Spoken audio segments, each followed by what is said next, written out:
Deuteronomy chapters 25 through 27. If there is a dispute between men, they are to go to court, and the judges will hear their case. They will clear the innocent and condemn the guilty. If the guilty party deserves to be flogged, the judge will make him lie down and be flogged in his presence with the number of lashes appropriate for his crime. He may be flogged with 40 lashes, but no more. Otherwise, if he is flogged with more lashes than these, your brother will be degraded in your sight. Do not muzzle an ox while it treads out grain.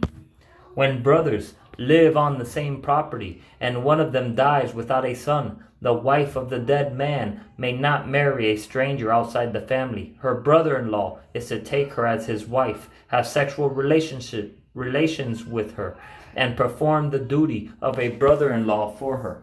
The first son she bears will carry on the name of the dead brother, so his name will not be blotted out from Israel. But if the man doesn't want to marry his sister-in-law, she is to go to the elders at the city gate and say, "My brother-in-law refuses to preserve his brother's name in Israel. He isn't willing to perform the duty of a brother-in-law for me." The elders of his city will summon him and speak with him. If he persists and says, "I don't want to marry her," then his sister-in-law will go up to him in the sight of the elders, remove his sandal from his foot, and spit in his face. Then she will declare, "This is what is done to a man who will not build up his brother's house." And his family name in Israel will be the house of the man whose sandal was removed.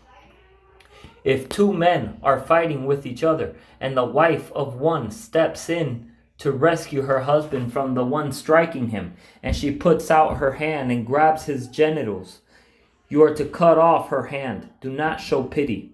Do not have differing weights in your bag, one heavy and one light. Do not have differing dry measures in your house, a large and a smaller.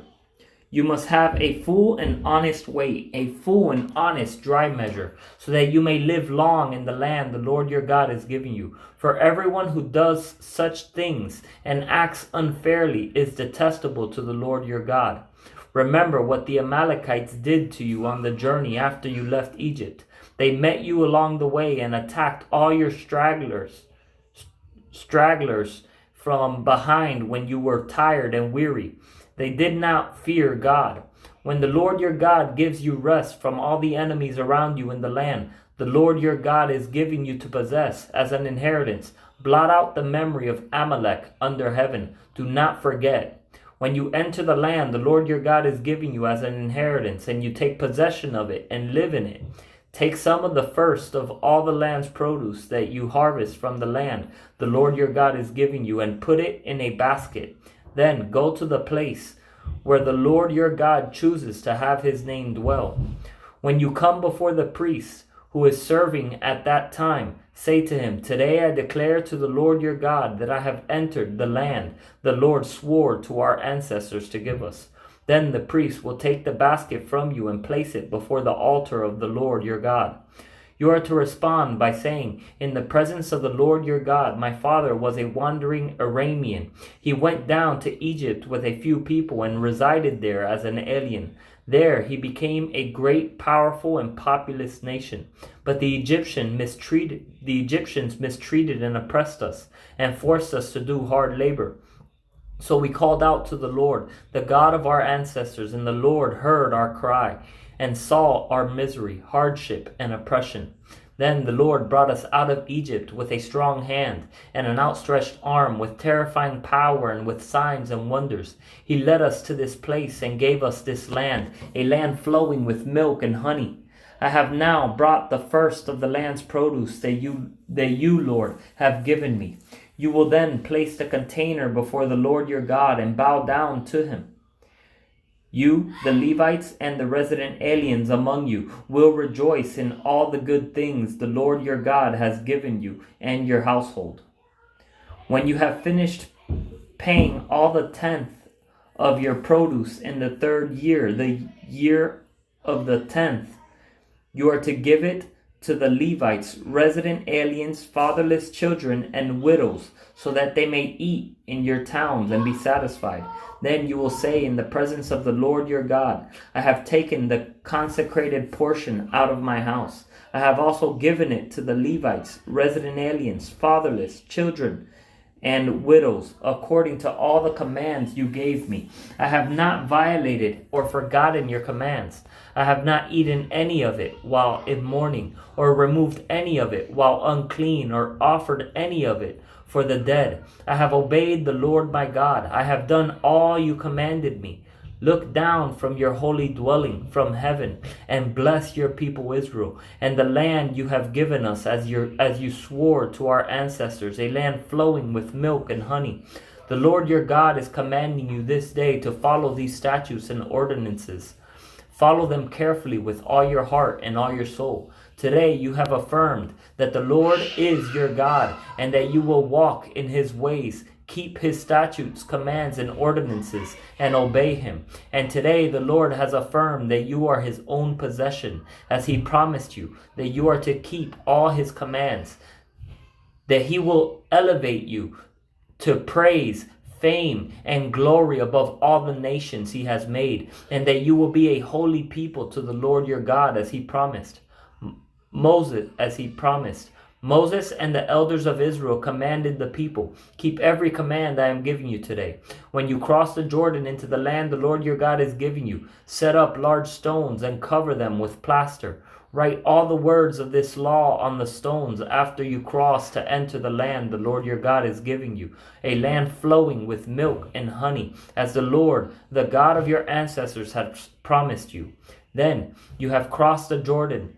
When you have crossed the Jordan, you are to set up these stones on Mount Ebal, as I am commanding you today, and you are to cover them with plaster. Build an altar of stones there to the Lord your God. Do not use any iron tool on them. Use uncut stones to build the altar of the Lord your God, and offer burnt offerings to the Lord your God on it.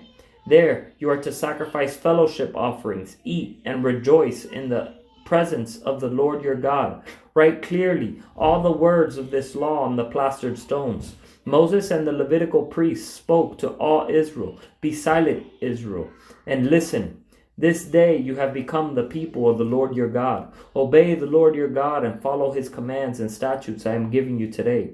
On that day, Moses commanded the people, when you have crossed the Jordan, these tribes will stand on Mount Gerizim to bless the people: Simeon, Levi, Judah, Issachar, Joseph, and Benjamin. And these tribes will stand on Mount Ebal to deliver the curse: Reuben, Gad, Asher, Zebulun, Dan, and Naphtali. The Levites will proclaim in a loud voice to every Israelite, the person who makes a carved idol or cast image, which is detestable to the Lord, the work of a craftsman, and sets it up in secret, is cursed. And all the people will reply, Amen. The one who dishonors his father or mother is cursed, and all the people will say, Amen. The one who moves his neighbor's boundary marker is cursed, and all the people will say, Amen. The one who leads a blind person astray to the road on the road is cursed, and all the people will say, Amen. The one who denies justice to a resident alien, a fatherless child, or a widow is cursed, and all the people will say, Amen. The one who sleeps with his father's wife is cursed, for he has violated his father's marriage bed, and all the people will say, Amen. The one who has sexual intercourse with any animal is cursed, and all the people will say, Amen. The one who sleeps with his sister, whether his father's daughter or his mother's daughter, is cursed, and all the people will say, Amen. Notice these people are acknowledging every single sin that they are saying amen to. That's why they're saying amen. They're acknowledging it. So that when they stand before God, there is no excuse. The one who sleeps with his mother-in-law is cursed, and all the people will say amen. The one who secretly kills his neighbor is cursed, and all the people will say amen. The one who accepts a bribe to kill an innocent person is cursed, and all the people will say amen. Anyone who does not put the words of this law into practice is cursed. And all the people will say, Amen.